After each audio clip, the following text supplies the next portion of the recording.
Who is Midas? First introduced back in Chapter 2, Season 2, Midas is a genius crime boss who, similar to the king from Greek mythology that he shares a name with, has the ability to turn any object he touches into gold if he so chooses. As yes, this Midas has full control over his golden touch. Midas is also a father to at least one daughter named Jules, who is a genius engineer in her own right. There's also another woman in his life named Marigold, who could either be his other daughter or his sister, but there's no confirmation as to the identity of Marigold as of right now. Midas' background outside of this information is relatively unknown, but it is also implied that he is more than likely an ex-employee of the Imagined Order, which is why he has a great understanding of the loop and how it works. Which brings us to his main story in Chapter 2, Season 2. Midas wanted to destroy the loop and escape Reality Zero, but to achieve this he would need to distract the Imagined Order, who at this point in time had full control over the island. So Midas came up with a plan to split his hidden organization into two factions, which he named Ghost and Shadow respectively. He then appointed leaders to each of these factions and had the two groups start a fake war with each other.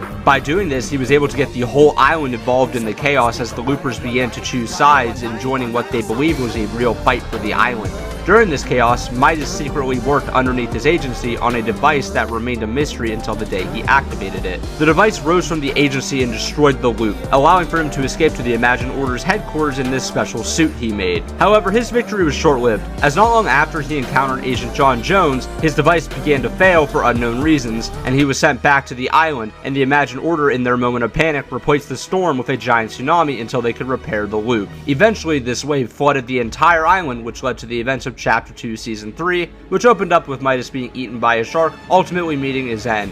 Or was it? It was confirmed by Donald Mustard that this accident actually happened inside of the loop, meaning Midas came back 22 minutes later during its next rotation. But if Midas is alive, where has he been? Well, in the later half of Chapter 2, Midas was actually able to escape the loop and return to the real island. His story then resumed during the summer event in Chapter 2, Season 7, where he decided to, for once in his life, be an actual father and fix his relationship with his daughter Jules, which had been damaged due to his actions with the device. The two spent a summer vacation together and were once again on good terms with each other. Jules then agreed to help Marigold keep her father hidden from the Imagined Order for the time being, allowing for him to plan out his next big scheme. But from here, Midas' story is just fuzzy. We know at some point in time he formed a new team called the First Shadows, which are said to be his most skilled agents. On top of that, he once again destroyed his relationship with Jules somehow, to the point where she wants absolutely nothing to do with him. But the unfortunate truth of Midas' story is that at the time of this recording, it remains incomplete. But hopefully one day he returns to Fortnite's storyline, as he's both a fan favorite and an overall really interesting character that could act as a great antagonist for Fortnite going forward.